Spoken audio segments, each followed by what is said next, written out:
友们，能跑1800多公里的奔驰见过吗？今天我见到了 Smart 品牌一款新车，全新 Smart 精灵6号，一起来了解一下 Smart 品牌的第一台轿车，全新的精灵6号，一条视频带大家了解一下 Smart 品牌的第一台轿车，定义为了一台掀背轿车。那其实掀背轿车呢，就有这样几个特点。首先啊，它的造型看起来更加的优雅高级，另外它的实用性也更高一些。所以今天啊，咱们就围绕这两个话题来看一看这一台车。首先在造型方面，那其实这台车它是一个偏低趴的一个感觉，我觉得它的运动感还是非常强的。那今天我们拍的这个颜色是一个磨砂灰色，也是它的主打色。那另外呢，其实有一个黄色带着拉花的那个，看起来的视觉效果就更加的炸裂了。首先在车身的细节上面搭配了很多空气动力学的套件。首先车头的部分啊，这里啊它是有一个风道的，是真的一个空气动力学的套件。那其实有了这个设计之后啊，就让这一台车看起来运动感更足了。那另外啊，前方啊，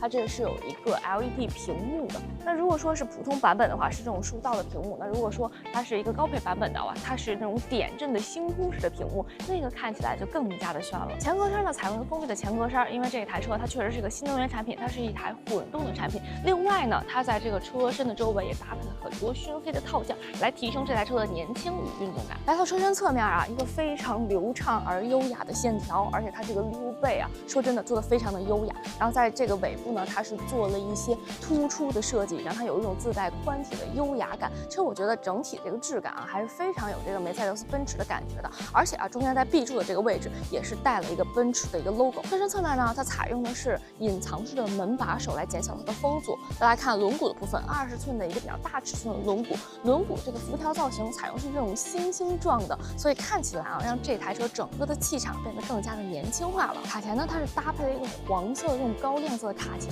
让它的运动感啊就更加的强了。窗框的部分啊，采用了一些银色的镀铬饰条，让整台车的这个精致感又有所提升了。来到车身的尾部啊，就这个可升起的这个尾翼，真的让整台车的这个运动感又提升了不少。那整台车这个尾部的造型啊，它是偏饱满，然后偏圆润的一个线条，然后尾灯采用了这种大面积的 LED 的灯带，当这个尾灯点亮的时候啊，它的这个科技感其实还是挺足的。坐进这个车内，第一感觉啊，就是你会觉得你被非常厚实的这个车身所包围着，你的安全感是非常足的。其实有这种感觉啊，第一能体现出它的这个德系基因来，因为它整体的这个感觉，你会觉得它非常有品质感。另外，它这个豪华的感觉一下就来了。豪华除了体现在质感之外，还体现在这个内饰方面，大面积的软质皮质包裹，然后整体的皮质也非常的细腻，而且它搭配的这些金属的这种饰板啊，看起来它的高级感都是比较足的。因为这套车机系统啊，它是全系标配了 AMD V2000的座舱芯片，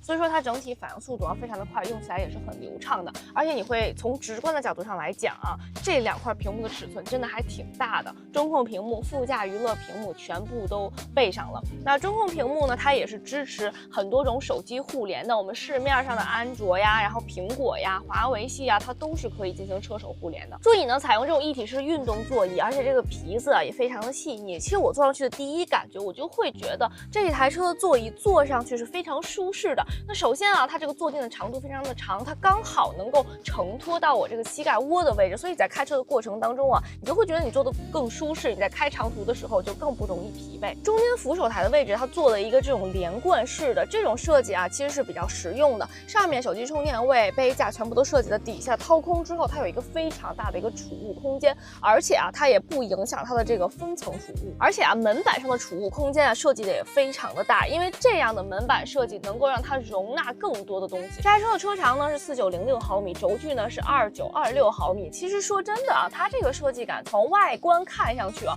觉得它是很精致的一台车，并不觉得它非常大。但是坐进2排，你会感觉你整个的视野非常宽阔，可食用的空间也非常的大。我一个正常体格人，我坐在后排，你可以看到我的这个腿部空间非常的宽裕，而且这个座椅是在整个滑轨的最后端的，而且它这个座椅的靠背还设计了一个非常大的一个倾角，而且它做了一个这种 U 型的设计，我整个人可以陷在里面。然后头部空间呢，它这个掀背呢也是留足了这个头部空间的，上面搭配了一个非常大的一块全景天幕，而且做了这种防晒处理。而且呢，由于它的车宽是比较宽的，加上它中间是一个比较平的地台，所以说偶尔这台车如果后排坐3个人的话，你也不会觉得拥挤。其实这种掀背轿跑啊，它的后备箱的储物空间因为这个造型的设计都不会表现得非常优秀。但是啊，我觉得它的优势在于，首先它的开口是比较大的，其次啊，这台车它做了一个下沉式的储物空间，也是进一步提升了它后备箱的实用性。最后也是最值得跟大家分享的，就是这一台车的动力系统，它采用的是新